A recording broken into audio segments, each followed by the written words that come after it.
we on the air? Yes, we're on the air. Good morning. Good morning. It is Monday, January 15th, 2024. I am Mervyn Hanley with THG News Today. I trust that you had yourselves a wonderful and restful weekend.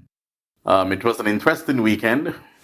Of course, we followed the coverage of the St. Maarten election, where some of us got no sleep. It was a long night, long morning, long weekend. But I guess I will speak about that in the news, right? So let us hear from Colin and Sons on St. Maarten, and we will be right back with THG News Today.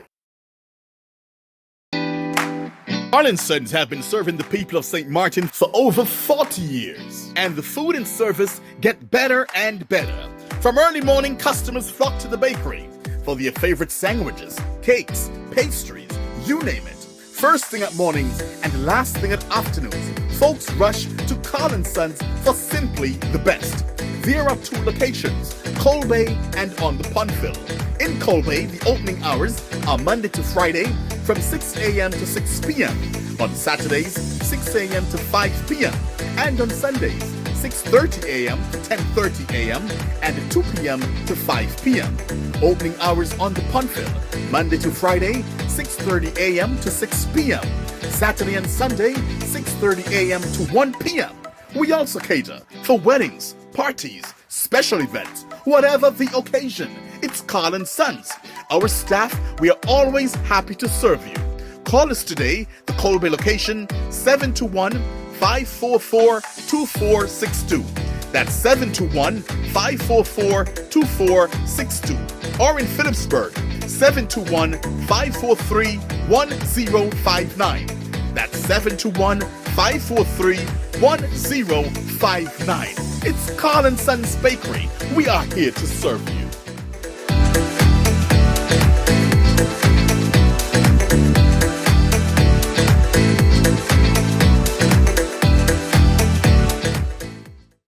We begin this morning with news out of St. Kitts and Nevis. The Right Honorable Dr. Denzel Douglas, Minister of Foreign Affairs, Economic Development, International Trade, Investment, Industry and Commerce. That's a lot of portfolios you have there, Dougie.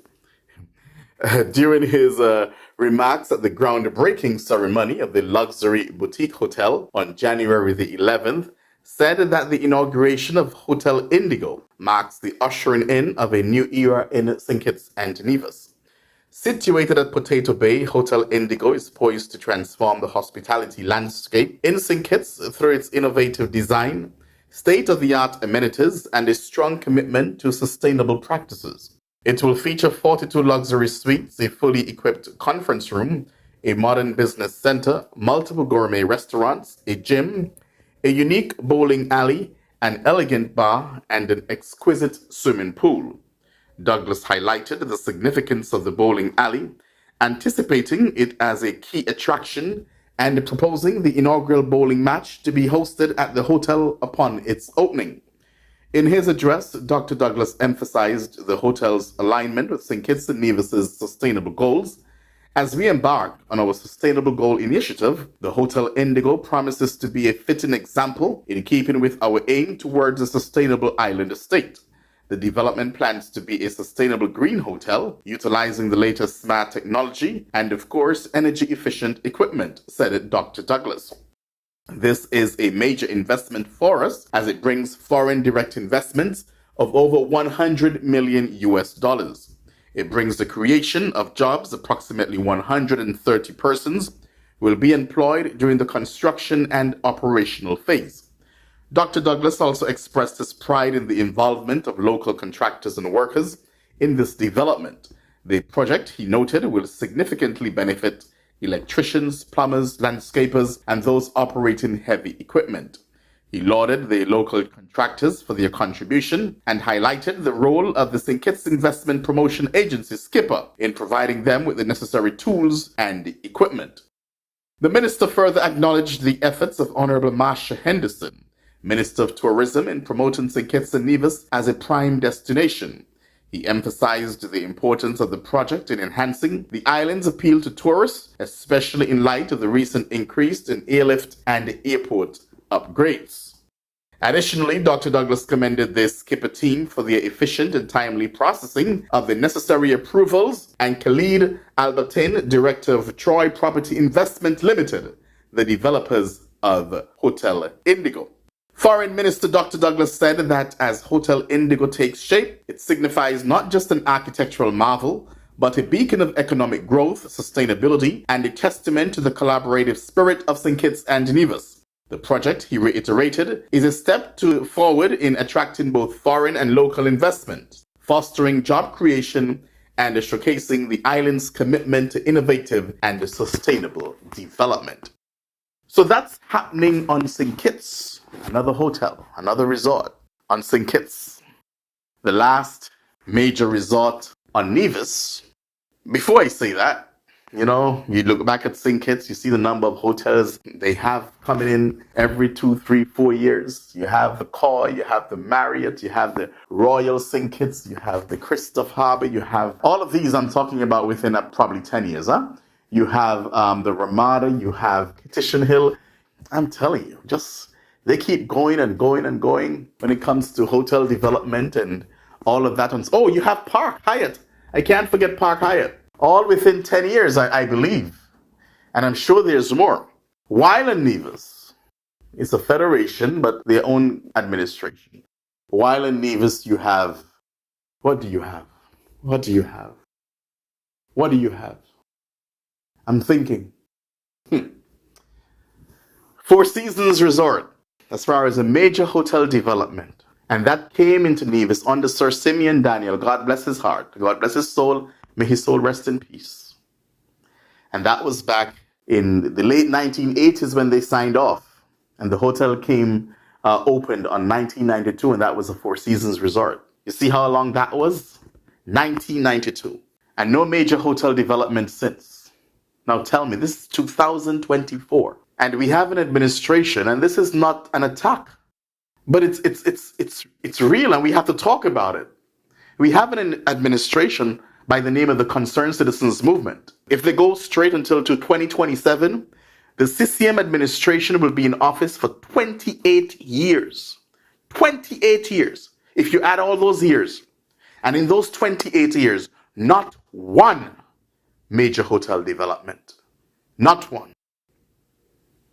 Not one. No, not one, as a songwriter has it. Let's continue with our news. Out of Phillipsburg, St. Maarten, the United Resilient St. Maarten movement. Now, this is the campaign, the politics, the election. Four small parties, they came together, two, and they signed up to, quote-unquote, form a coalition, which is not official as yet per se, because they have to be sworn in, and that will not be until, I think, the second week in February. But of course, the National Alliance, they got the most votes along with the United People's Party. So the two largest parties, these people decided, no, we're not going to have you. We don't want you part of this. Your people don't matter. Who voted for you doesn't matter. Let's take our two. Let's take our other two. Let's take our other two. And let's take our other two. And all these twos.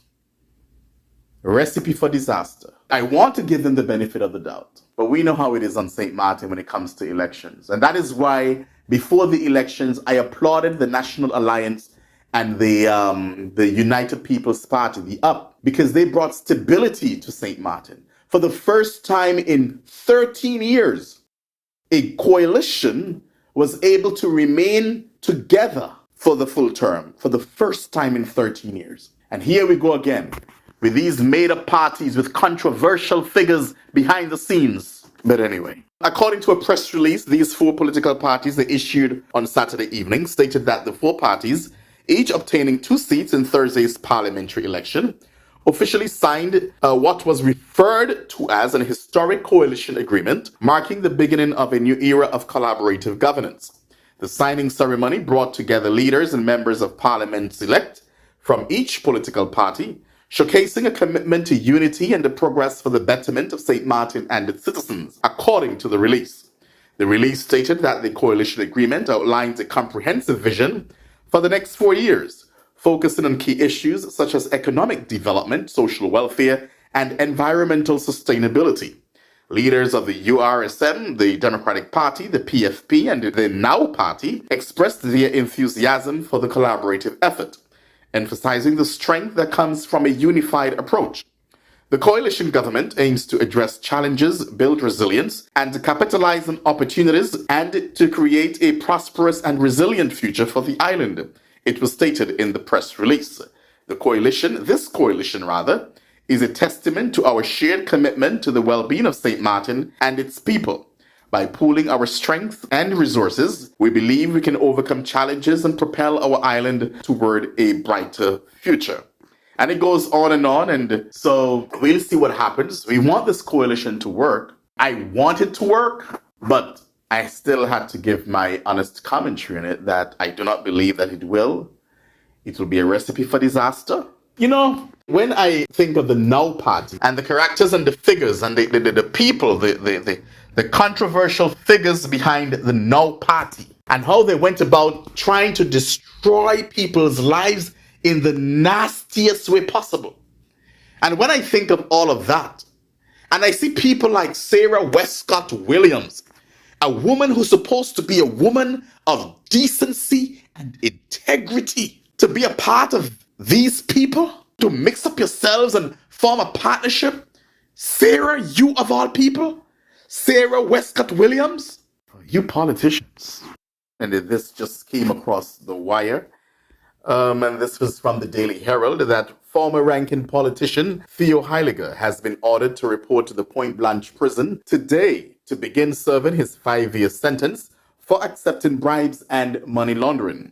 Heyliger's wife, current Member of Parliament Grisha Heyliger Maarten, confirmed to the Daily Herald, that's the local media, that her husband was served at 10 a.m. on Friday. The notice gave him 3 days to surrender at the country's only prison. Heyliger Maarten has criticized the timing of the prosecutor's office summons, which was delivered only 4 hours after she was re-elected into Parliament after the all-night count of Thursday's vote. This meant she had to balance spending time with her family this weekend, while at the same helping in what she described as grueling negotiations to form a new governing coalition. When asked for a comment on her husband's summons, Heyliger Maarten said, thinking of Theo, not being around for at least 2+ years. Those tears are not crocodile tears. In May 2020, the Court of First Instance found Heyliger and 4 other co-defendants guilty in the Larimar case, which concerned the payment of bribes in connection with several major construction projects, among them the Causeway Bridge, and laundering large amounts of money.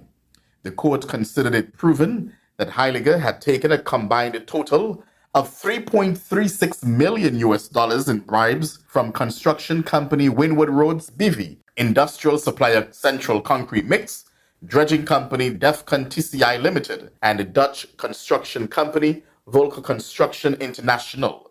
This spanned Heyliger's time as Commissioner, Member of Parliament, and Minister of Public Housing, Spatial Planning, Environment, and Infrastructure, that will be VRAMI. Last October, the prosecutor's office and Heyliger withdrew the appeals of the lower court verdict, making the 60-month sentence irrevocable. As part of a deal with the prosecutor's office, Heyliger agreed to pay $5 million to the Crime Prevention Fund and waive his rights to rental income of several immovable properties. The prosecutor's office had originally looked to seize approximately $17.5 million in a dispossession claim against the former MP and VRAMI minister.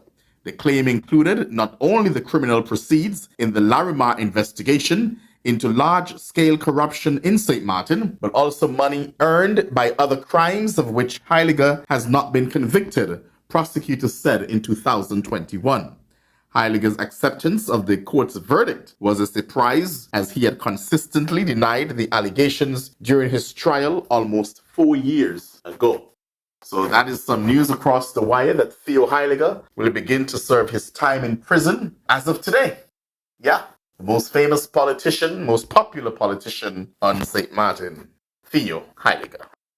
And finally, in our news this morning, according to a police statement out of Guyana and according to the St. Vincent Times, police said on Friday that they had destroyed more than $6 billion worth of marijuana after discovering a farm that had more than 10 acres of marijuana plants, in addition to already cultivated marijuana, and that the discovery was made during a joint operation with the Guyana Defense Force. Now, let me see. One Guyana dollar is like 4 cents US. So according to the police statement, the operation netted more than 6,000 marijuana plants, in addition to 8,000 pounds of dried marijuana in a house in Upper Burbis River community. And the police said that no one was found at the scene and that all of the marijuana found along with the farm, a wooden house, and 2 camps were destroyed by law enforcement officials. The police said the estimated destroyed marijuana was $3.2 billion. Whew. Do you think the police right now is upset that he didn't go by himself? Oh my goodness. Wow. Ladies and gentlemen, that is our news for this morning. Always a pleasure. Thank you for listening. Thank you for watching. Do join us again tomorrow morning for a similar presentation. I am Mervyn Hanley. Have yourselves a wonderful day.